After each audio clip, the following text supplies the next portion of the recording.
Oh, this isn't. can we go to the next slide? Great. So these are our two options, and none of them have yet to be successful, which is really, really important for us to be noting that we're working on things that have never been done before. There are not previous examples of how to be successful in doing a recall, and there are not previous examples of how district attorneys or practicing lawyers have had their licenses revoked. However, here in Denver, we tried last year. There was a huge effort to recall Mitch Morrissey, and that process includes a collection of signatures over 50,000. It's about over 50,000, and you have a little. It's between 200 and 300 days, right? So it's a little over 500 signatures a day that you have to collect. 60 days. I'm sorry. I'm just throwing a bunch of numbers out there. It's a lot of signatures that you have to collect per day, and it is. It's actually considerably more signatures than you have to collect for other things to get on the ballot, for other people's positions to be for people to be put on the ballot, as well as issues to be put on the ballot. So the number of signatures alone is an issue that we were highlighted in this process of the recall. But ultimately that effort was unsuccessful, and we were not able to get the recall to be put on the ballot last November for people to vote on. Did you guys have enough volunteers to get out there and go? So that would be a math thing, just to hear, maybe for this collective group to hear, of like how many people, let's say, to get 5 signatures, if every person got 5 signatures, and how much? That would be what? I mean, how many people are 10 signatures or whatever, but like, what would it take collectively as a community for it to not be an overwhelming amount to actually make that happen? For sure. Yeah, so just to touch on that a little bit, paid volunteer collection is incredibly expensive, and you can get into the thousands, even hundreds of thousands of dollars very quickly. With the recall effort, this was entirely organic and volunteer driven and led. We had the language developed and we had the recall approved in 5 days. And coincidentally, the same day we came out with the recall, Morrissey decided not to indict officers that shot and killed LGBT youth Jessica Hernandez in the North Park Hill neighborhood. So it was appropriate, but the thing that you have to understand is, for one, it was unprecedented, and two, there had not been this national focus around the district attorney at this time. It didn't exist. This was really kind of the first shift into highlighting the district attorney as a key player in not just law enforcement abuse, but mass incarceration and all these other avenues. It's a real powerhouse that could potentially also be used to really benefit our community. We tried to figure out ways that we could hold him accountable, and that was really the only thing that stuck out, was that in Colorado, all state elected officials are eligible for recall. And it hadn't been done before, and we were gearing up right before major events in the community, People's Fair, Juneteenth, Taste of Colorado, Pride Fest, all of these things, and we had tables and volunteers at all of them. But one thing we noticed was, as this effort began, it started off with about 15, 20 people, and it grew into hundreds. And had we had the momentum that we had at the end of the effort in the beginning, we may have been successful. And we were successful when you look at how much attention we brought to this race. Not only that, but nobody had ever tried to hold a district attorney accountable in Denver before. So it was successful on that front. Good question. Yes, sir. Yes. So if you had gotten signatures, would he be automatically recalled, or would there be a trial process? Then it would have gone to the ballot, and then we would have had to vote Mitch Morrissey out of office. Yeah. Then who replaced him? Then there would have been an interim, or it would have driven straight to an immediate election, since we're in the middle of an election season, from what we understand. It would have driven an early election. Cool. We can do more questions in the end too. But the second option for holding a DA accountable is something, again, we don't know much about, but we know it's possible. Any practitioner of law, medicine, or education, so a teacher, can have their license revoked basically based on if it can be found that they violate their ethics boards. Currently, obviously, that's never happened. Justice Department then? It would go to the Colorado Supreme Court. Okay, so it would go to the Colorado Supreme Court, not the Justice Department. Well, we'll get to that in the next slide. Okay. The only other thing about this is that, actually go back. Can we go back to the Yep. slide before this one? Thank you. The only thing about the ethics board for the DA is that there is some wishy-washy gray area as to be expected. Do you want to tell us a little bit about it?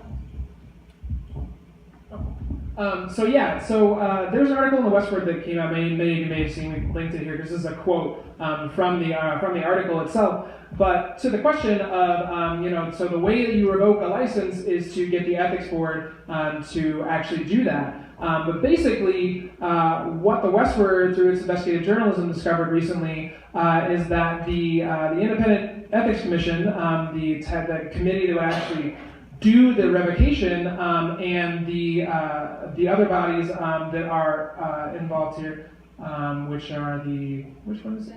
Yeah, the Denver Board of Ethics. Both of them are confused about which one is actually responsible for the DA. So it's a kind of like well, I thought no you, or well, I thought you, and so we actually had a situation here where the only body that the DA could ostensibly be accountable to doesn't think that they're accountable to them. And the other body that thought that might be holding the DA accountable thinks that the other body is accountable to them.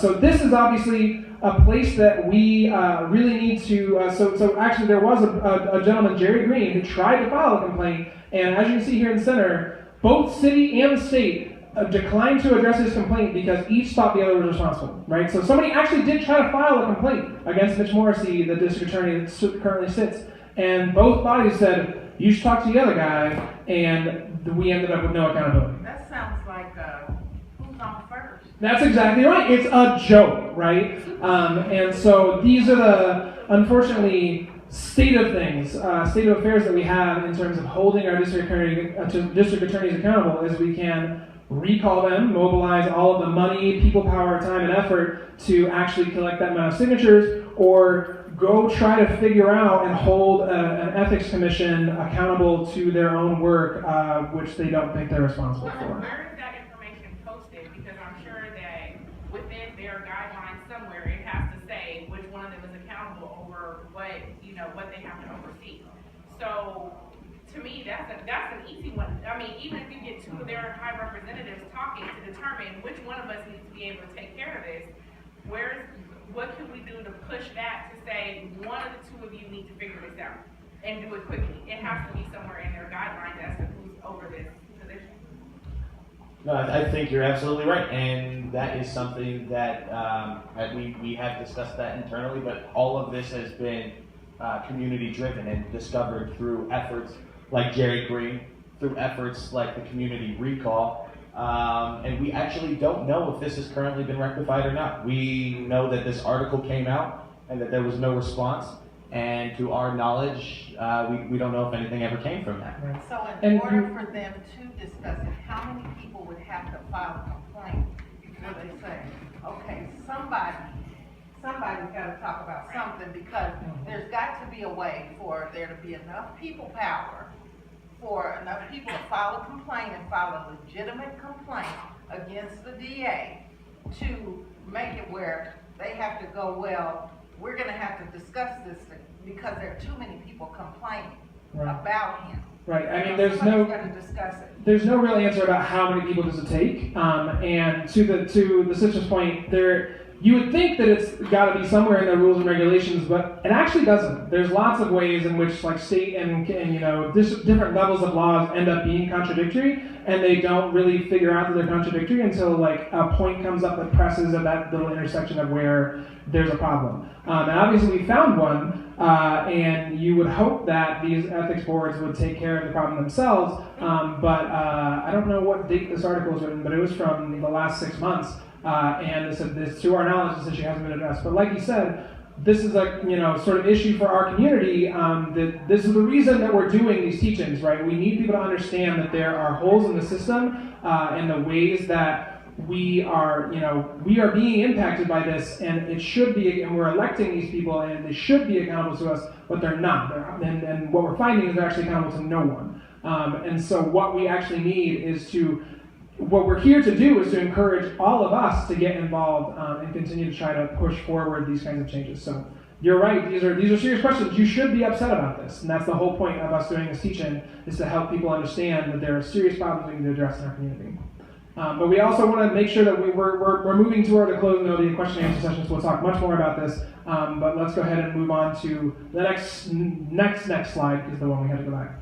Oh, and we're here. Right, hey, all right. So we just wanted to do a little review before we jump into the question and answer. We'll just kind of do these rapid fire. Pop quiz.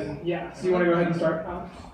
Sure. So I hope everyone has been taking notes, and if you have, get them in front of you because this is Q&A, pop quiz time.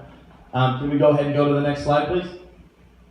So first, who is the highest paid state elected official in Colorado? Shout it out. Shout it out. Mitch Morrissey. Mitch Morrissey, the head DA. Next slide, please.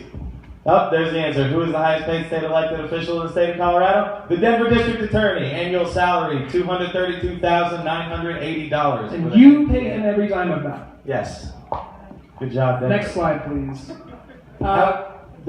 So how many recall efforts have there ever been in Denver's history? One. That's right. One. Next slide. So there has been one ever, and we should probably have had more way before this. Hancock. As an elected official, what are the methods of community engagement or feedback mechanisms within the DA's office? And this is a bit of a trick question. Shout out if you know it. We need two. None. Voting. Did we hear the right answer? Yeah, I heard the right answer. I heard voting. I also heard Anybody else? It was said. recall. Recall of what? Next slide. Next slide, please. Little to none. And plus the recall and revoking of licenses. But there are absolutely no methods for community engagement or for a community to give feedback besides sending them a letter if you want to do that.